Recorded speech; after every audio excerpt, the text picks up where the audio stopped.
Hey, Phantomaniacs! Welcome to the newest unboxing here on the Needless Things YouTube channel. Today we are taking a look at the newest Man-E faces from the Masters of the Universe Origins line. This is a little bit older figure, as you can tell, because it does not have the Snake Men livery at the top. But it came recently, so I don't know what the distribution order, I don't know what's going on with these, but whatever. I'm always delighted to have more Masters of the Universe Origins figures because I still maintain it is the greatest retail toy line thus far in the 21st, I'm old, sorry, century. It's just fantastic. I am delighted with every single release. This one is based on Man-E Face's look in the original Minicomics from way back in the day.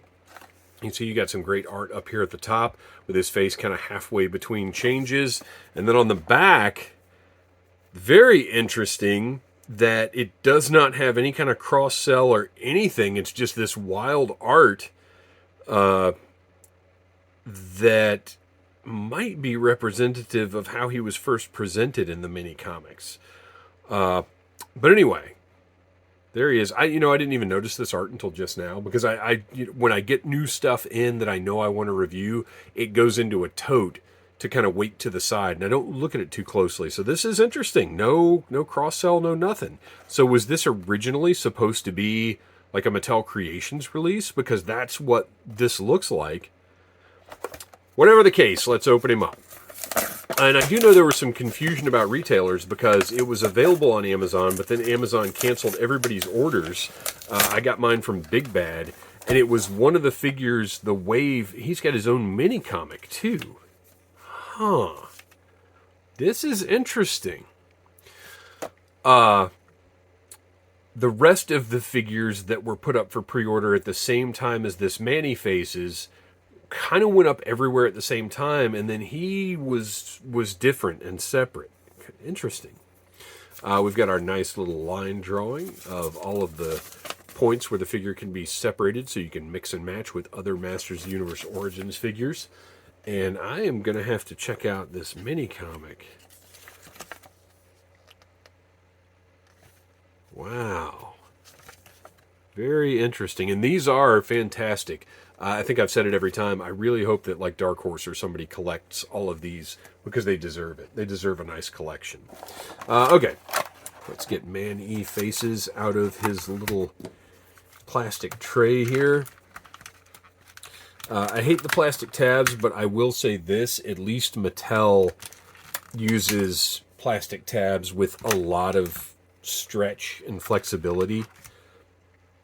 So they're much easier to deal with than the ones that Hasbro uses, and NECA for that matter.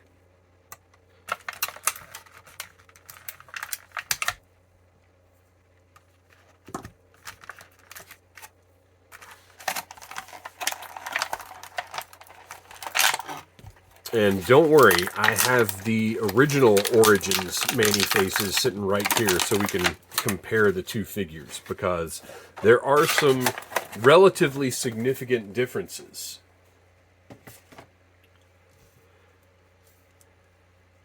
Which I guess we should really cover first before we get too deep into this, because just walking by this in the store, not that I think you're ever going to see it in the store, you're just, it's, oh look, it's Man-E Faces. But when you put it next to the original Man-E Faces release, the significant differences become apparent. First of all, this portion that's a yellowish orange on the original is all more of a Caucasian flesh tone on this guy.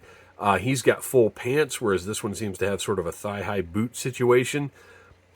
They have painted the pinks on this one, or purple on this one, except for the tubes here, which are blue. They match his helmet. He's got a little schmutz on him up here. That should, yeah, that looks like it'll wipe off. I'm not going to sit here and scratch up the plastic, but that looks like it's going to wipe off pretty easily. So there you go. And the blasters are pretty close, but as you can see, the newer one is a lighter orange. I guess we'll go ahead and just get right into, there we go. So there are your apparent differences, but we also want to take a look at these faces because we have completely different faces in the new Man-E faces. The human face is much angrier and has a red mask with black surrounding parts here. Completely different sculpt.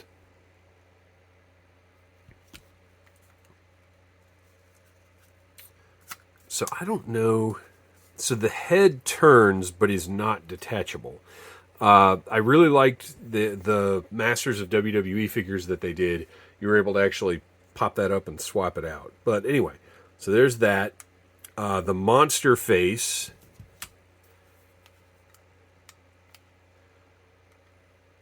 is the same, much more intense than the one in the original Man-E faces. And more painted detail. And then finally, the robot face is absolutely terrifying.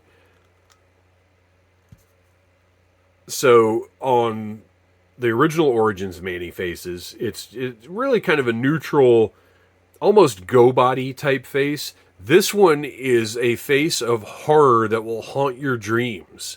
The silver paint on it looks great. The sculpt is incredible.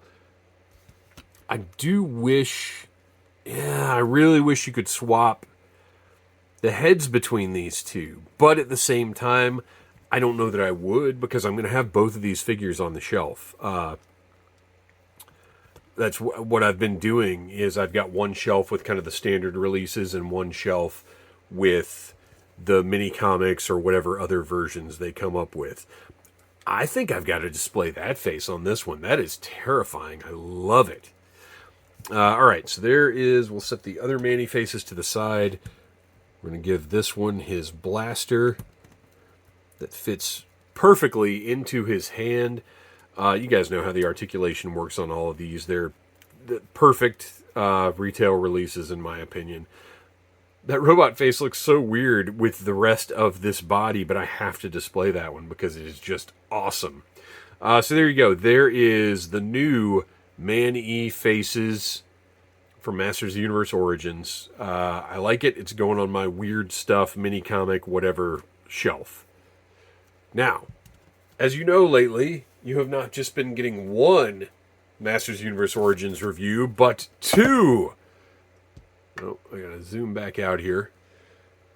So your bonus character this time is none other than, well, it's just He-Man, right? What's the big deal? Oh, you're reviewing another He-Man figure. Whoopity-doo, that's exciting. We haven't seen 8 billion He-Mans in our lives. Well, guess what? Fools. This is He-Skeletor. I don't know a thing about He-Skeletor. Oh, no, wait, I take it back. He's the enemy of Anti-Eternia He-Man. He is the most powerful Keldor in the multiverse, which is fun. So this was a Mattel Creations release for whatever reason. Look at the back and you can see what I was talking about with Mattel Creations looking like it's just one big panel picture rather than having cross-sell or anything else. You can see Battle Cringer, Battle Panther or whatever he would be called in the background. I don't know, but if they release him, I'll buy him too, I guess. Some kind of Lovecraftian creature in the background here. Just really cool art. Looks good. But, of course, I got to open this guy up. Because these all go on the shelf for modern posing and retro play. The mini-comic Crisis at the Multicore will no doubt explain what the heck is going on with all of these. Man, he looks really good. I'm going to be honest. This is one of those purchases that I bought because I've been buying everything, not because I was particularly excited about He-Skeletor, of all people. But I gotta say, the colors look great. And I knew I would be annoyed with myself if I missed it. Because I did miss Lady Slither, and I'm still pretty furious about it. I was in a meeting. Now, the reason that I missed Lady Slither is a good reason. I started a new job a couple of months ago, and I was in a meeting. One of the first meetings I ever attended as part of this new job. And first of all, it was very productive, so that's good. And it's, new job. It's what you're doing. So it was worth, if anything was worth missing Lady Slither, it was the first meeting of a new job that you're excited about. So his gold looks great. All right, let's do a little zoom.